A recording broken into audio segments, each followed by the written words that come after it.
আছে? তাহলে এটা দেখেন আমার এটা হলো রাইট ব্রেন, ওটা হলো লেফট ব্রেন।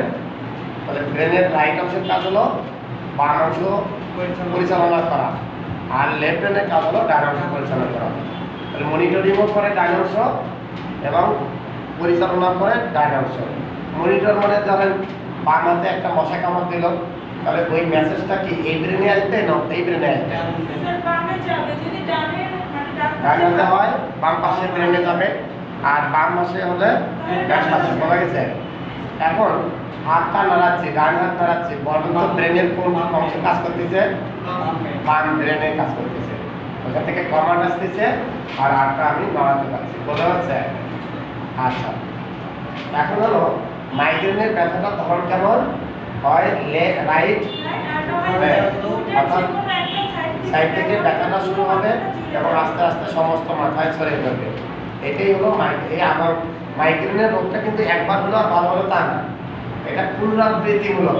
অ্যাজমা যেমন একদিনই ভালো হয়ে যায় না, পুনরায় পুনরায় অ্যাজমাটিক অ্যাটাক হতেই থাকে, মাইগ্রেনের অ্যাটাকটাও ওই রকম হয়। মাইগ্রেনের কারণ অনেকগুলো আছে। মাইগ্রেনের মূল যেটা কারণ সেটা হলো এখন পর্যন্ত যেটা পাইছে সেটা হলো সেরোটোনিন নামে একটা নিউরোট্রান্সমিটার আছে। নিউরোট্রান্সমিটার বোঝেন? এখানে একটা মশা কামড় দিল, এটা কিভাবে গেল ব্রেনে? তার আছে, এই যে ট্রান্সপোর্ট হয় একটা থেকে একটা ট্রান্সমিট হচ্ছে মেসেজগুলো, ওইখানে নিউরোট্রান্সমিটারে কাজ করে। দুইটা সেলের মাঝখান থেকে ওইখান থেকে নিউরোট্রান্সমিটার বের হয়, আর ওই নিউরোট্রান্সমিটার যোগাযোগ রক্ষা করে। বোঝা গেছে? সেই নিউরোট্রান্সমিটার যদি তার স্বাভাবিক থাকার কথা তার সাথে যদি কমে বা বাড়ে, ওইটাই হলো মাইগ্রেনের একটা কারণ। মনে থাকবে?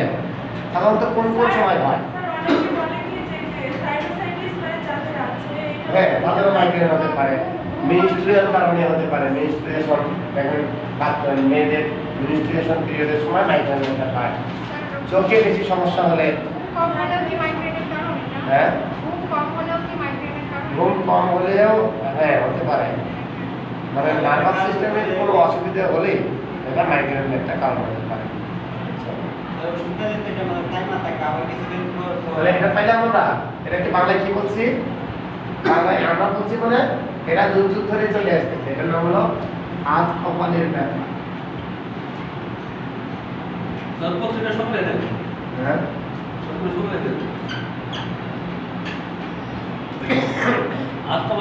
হ্যাঁ, তাহলে মাইগ্রেন পাইলাম আমরা। এবার সংখ্যাগুলো দেখছি, আগে একটু জানেন, কিন্তু আরো আছে, একটু জানা থাকলে পরে মনে করে দিতে পারবেন। এই ক্লাসটা হয় নাই, এটা তো গুরুত্বপূর্ণ। মাথা ব্যথা রোগী নিয়ে আসবেই। আচ্ছা, এবার ভার্টিগোটা কেমন থাকে? ভার্টিগোটা এমন ধরনের মাথা ব্যথা, এটা মাথা ব্যথা না, মাথা ঘোরানো। রোগী মনে করবে যে তার আশপাশে যা আছে সেগুলো ঘুরতেছে, অথবা হ্যাঁ তার ওর মনে করবে যে আমি নিজেই ঘুরতেছি। বোঝা গেছে? আমারই হয়েছিল মাস 3 আগে হবে, 3-4 মাস আগে। আচ্ছা, কি কারণে হয়েছে? আমারটা শোনেন কি কারণে? হ্যাঁ, প্রেশার লোর কারণে বেশি হয়। অত্যধিক পরিশ্রম করলে হয়, শরীর যখন দুর্বল হয়ে যায়, ইলেকট্রোলাইট ইমব্যালেন্স হয়, তখনই কিন্তু এই ভার্টিগো দেখা যায়। তাহলে ঘুমের অসুবিধা হলে কার অসুবিধা হচ্ছে? নার্ভাস সিস্টেমের অসুবিধা হচ্ছে। কারণ নার্ভাস সিস্টেমের তো একটা মিনিমাম রেস্টের দরকার। সেই ঘুম না পারলে সেই রেস্টটা হয় না, আর রেস্টটা না হলে এই অবস্থা। আমার যে ঘটনা করছে শোনেন, তাহলে মনে থাকবে তারা যখন এখান থেকে সাধারণত সেই দিন মনে হয় 12টার 5 মিনিট আগে গেছি। আচ্ছা, গিয়ে তারপরে ওখানে একটা আবার টিভিতে গিয়ে একটা অনুষ্ঠান দেখতেছি। আশেপাশে গেছি প্রায় 2টা, ঘুমাইছি। ঘুমানোর পরে ওই সকালে দরজা নক করছে, আগুন ভাঙছে। এখন যেই উঠছি আমি, উঠে তো আর ঠিকভাবে ইয়ে করতে পারতেছি না, কোনোভাবে বলছি কিন্তু দাঁড়াতে পারতেছি না। দাঁড়ালে মনে হয় যে আমি তাহলে এইদিকে এইরকম ডান দিকে, হ্যাঁ মনে হয় ডান দিকে চলে যাচ্ছে। পরে কোনোভাবে ধরাধরি করে বাথরুমে গেলাম, ইয়ে করে আসলাম, ওয়াশ করে এসে এই যে শুইলাম, বসি দেখি একটু পর পর ট্রাই করি দেখি ঠিক হয়েছে কিনা। না, ঠিক হয় এমনকি শুয়ে থাকলেও মনে হয় যে ঘুরতেছে। ওয়াইফকে বললাম খুব তাড়াতাড়ি আমার স্যালাইন বানিয়ে দাও। পরপর 2 স্যালাইন বানায় গেলাম। 1 লিটার স্যালাইন খাওয়ার পরে আর ওই সময় আমি দেখছি যে আমার প্রেশারটা অনেক কম। এমনিতেই আমার প্রেশার লো থাকে সবসময়। এটা হিস্টামিন বেশি থাকলে তার প্রেশার কিন্তু লো থাকে। আমার হিস্টামিন বেশি, অ্যালার্জির সমস্যা বেশি হয়, আর হিস্টামিন বেশি থাকলে প্রেশার সাধারণত লো থাকে। আর সেদিন হয়ে গেছে 100 নিচে নেমে গেছে প্রেশার, সম্ভবত 95 হয়েছে। আর নিচেরটা তো আরো কম, নিচেরটা হয়েছে সম্ভবত 60। মিনিমাম এটা হলো স্বাভাবিক থাকার জন্য যতটুকু প্রয়োজন ততটুকু। এখন ঘুম ইচ্ছে করেই আসবেন কেন? আর আপনার যখন ঘুমে ধরবে তখন আর থাকবেন না, এটা অভ্যাস করে নেবেন। তবে 6 ঘন্টা ধরে নেবেন। হ্যাঁ, যখন ঘুম ধরবে তখন মানে ন্যাচারালি যেভাবে ঘটে ওইটা ঘটতে দেওয়া হলো। হ্যাঁ, স্যালাইন খেয়ে তারপরে মোটামুটি ঘন্টা খানেক পরে ঠিক হয়ে গেছে। তারপরে আর সময় লাগে না, ওই দিনই ঠিক হয়ে গেছে।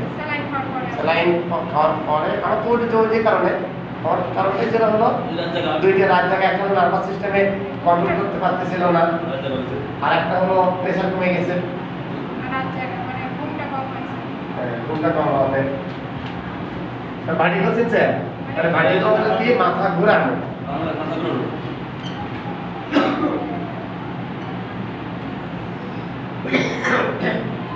এর বাদে যে মাথা ব্যথাগুলো পাবেন সেগুলোই হলো কমন হেডেক। মনে থাকবে? হ্যাঁ, সাধারণ মাথা ঘোরা। তাহলে দুটো আলাদা করতে পারবেন না?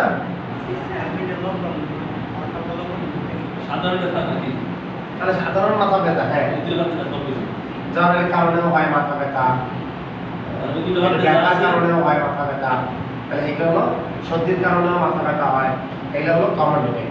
আর এই দুটো একদম সেপারেট করবেন, একটা হলো মাইগ্রেন আর একটা হলো বার্ডিগো। আপনি বলেন তো মাইগ্রেনের মাথা ব্যথাটা কেমন ধরনের হয়?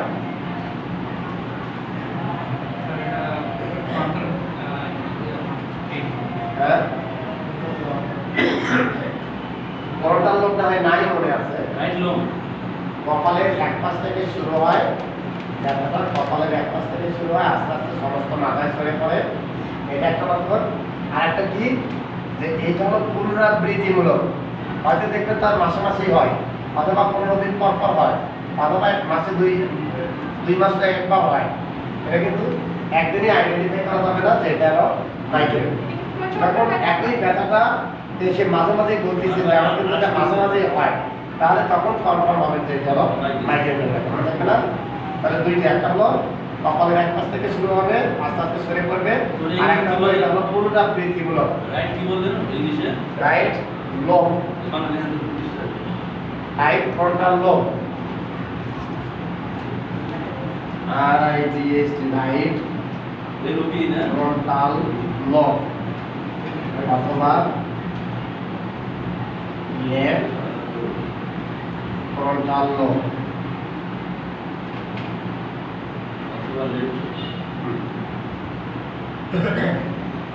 এখান থেকে শুরু হয়।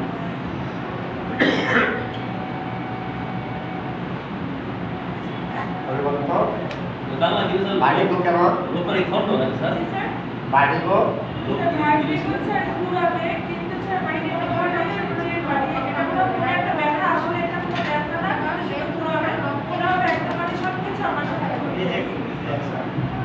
এইটাতে কিন্তু বমি হয় বেশি, কিন্তু হ্যাঁ, শুরু হয়ে আস্তে আস্তে সমস্ত মাথায় ছেড়ে পড়ে। হ্যাঁ, বমি এটা বার্ডিগোর ক্ষেত্রে ম্যাক্সিমামই বমি করে। হ্যাঁ, বমি করে। আমার কথা হয়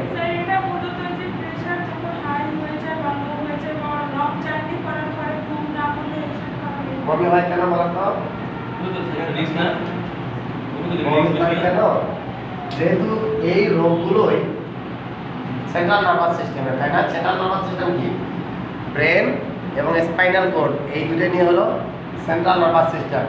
এদের কাজ হলো সমস্ত দেহকে পরিচালনা করা। নিজেরাই যদি অসুস্থ হয়ে যায়, তাই না, পরিচালনা করবে কিভাবে? এখন আমাদের যে ডাইজেস্টিভ সিস্টেমে স্ফিংটার পড়ছে, এটা মনে আছে? স্ফিংটার গুলো টাইট করে রাখা যায় যাতে করে পারেতে না পারে। উপরের দিক হলে বমি, নিচের দিক হলে ডায়রিয়া, যাতে বমিও হতে পারে না, ডায়রিয়া হতে পারে না, এই জন্য স্ফিংক্টারগুলো টাইট করে রাখাই হলো নার্ভাস সিস্টেমের একটা কাজ। নার্ভাস সিস্টেম যদি নিজেই দুর্বল হয়ে যায়, অকেজ অসুস্থ হয়ে যায়, তাহলে ওইটা ঠিকভাবে রাখতে পারে না, ফলে খুলে যায়। বলে গেলে একটু চাপ লাগলেই দেখবেন বাইরে হয়ে গেছে। কথা গেছে?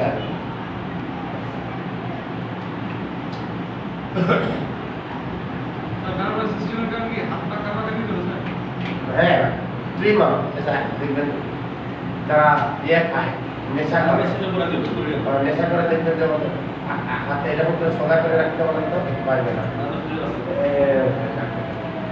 আমরা যখন সোজা করে রাখছি না, ওরা কিন্তু কারণ কি ওদের এডিক্টেড হয়ে গেছে, মানে নার্ভাস সিস্টেমগুলো আস্তে আস্তে আস্তে আস্তে দুর্বল হয়ে যায়। অনেক স্বাভাবিক কারণ আছে স্যার, যে আপনি নেশা করেন কিন্তু এমনি শরীর আপনার কাঁপে, এটা কি স্যার একটা রোগ? হ্যাঁ, অবশ্যই রোগ। এইটা কি স্যার আপনার কাছে এটা অবশ্যই রোগ। এটা কি মানে চিকিৎসার মাধ্যমে চিকিৎসার মাধ্যমে নিউরোলজির কাছে, নিউরোলজি, হ্যাঁ, নিউরোসাইন্স আছে, নিউরোসাইন্স এখানে এটা কি একটা হিস্ট্রি আছে কাপে যে? হ্যাঁ, কাপে এটা ট্রিমর বলা হয়, এটা অনেকগুলো কারণে ট্রিমর আছে। হ্যাঁ, না, এটা হলো নিউরোলজির কাছে গিয়ে করবে, ওরা কারণটা বের করে, এটা হলো নিউরো ট্রান্সমিটার বললাম না, ওই নিউরো ট্রান্সমিটারে টেস্ট করবে, করে দেখবে যে কোন নিউরো ট্রান্সমিটার কমছে না বাড়ছে, কি হয়েছে, ওইটা ব্যালেন্স করবে, বুঝছে? এটা কার কাছে পাঠাবে এই ধরনের রোগীগুলো? নিউরোলজিস্টের কাছে, নিউরোলজিস্ট, ব্রেন বিশেষজ্ঞ বা নিউরোলজিস্ট, যারা নার্ভাস সিস্টেম নিয়ে কাজ করে।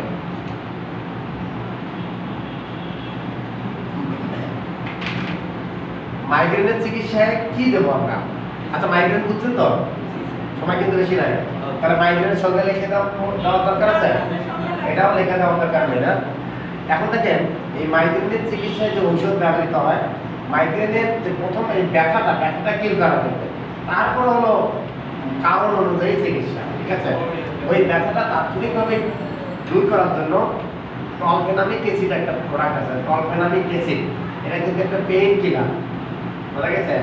ওই যে এনএসএআইডি, মানে যে আমরা করি না কেটোরোলাক, প্যারাসিটামল, ন্যাট্রোজেন, ডাইক্লোফেনাক অ্যাসিড, ওই রকমই একটা, সেটার নাম হলো টলফেনামিক অ্যাসিড।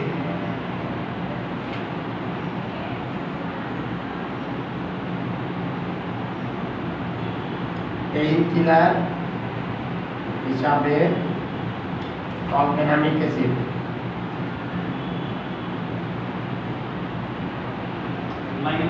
হ্যাঁ, একটা টলফেনামিক অ্যাসিড পাওয়া যায়, সাথে সাথে পেইনটা কিল হয়ে যাবে, পেইনটা দূর হবে। টলফেনা টাপনিল নামে পাওয়া যায়, টাপনিল, এটা দেখেছি, টাপনিল, TUNIL, টাপনিল ট্যাবলেট।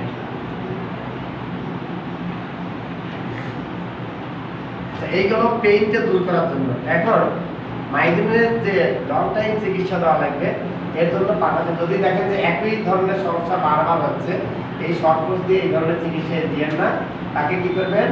তাকে নিউরোলজিস্টের কাছে পাঠাবেন, ঠিক আছে? আর যদি একদম অক্ষম হয়ে যায়, টাকা পয়সা নাই কোনো জায়গায়, সদর হাসপাতালে পাঠাবেন। আর যদি সেটাও না হয়, ইজোটিফেন খাওয়াবেন, ইজোটিফেন। এইটা শুধু ব্যথা দূর করার জন্য, ব্যথা ভালো, আর এটা দরকার নাই, শেষ। আর এটা একটু বেশি দিন থাকে। টাপনিল, হ্যাঁ, ওই মূল, এটা তো জেনেরিক নেম, আর এটা ট্রেড নেম। ইজোটিফেন আরেকটা প্রোডাক্ট, ঠিক আছে? এটা হলো সেরোটোনিনকে নরমাল করে দেয়, ব্লাডের সেরোটোনিন লেভেলকে নরমাল করা হলো ইজোটিফেন। এটা 2 বছর পর্যন্ত একটা না খাওয়া যায়, কতদিন দরকার কতদিন হবে, বেশি না। এটা হলো টেস্ট না করে বলা যাবে না তার সেরোটোনিন কম আছে না বেশি আছে।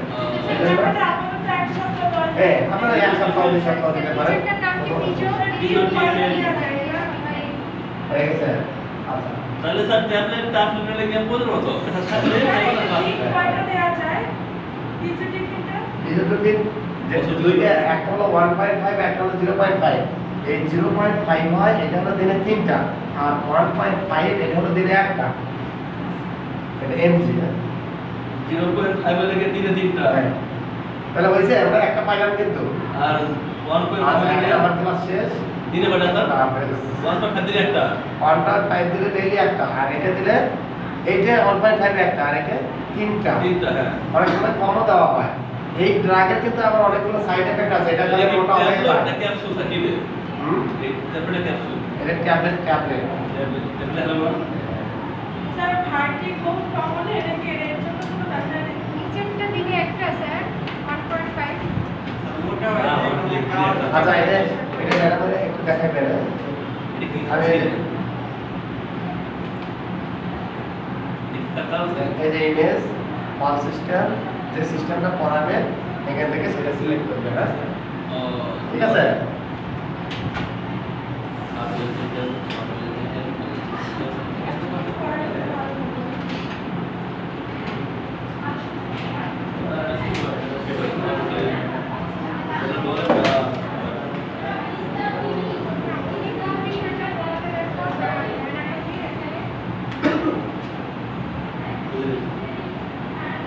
অ্যানাটমি কোন বিষয়টা পড়াবেন স্যার? মাস্কুলোস্কেলেটাল হেড আসসালামু আলাইকুম।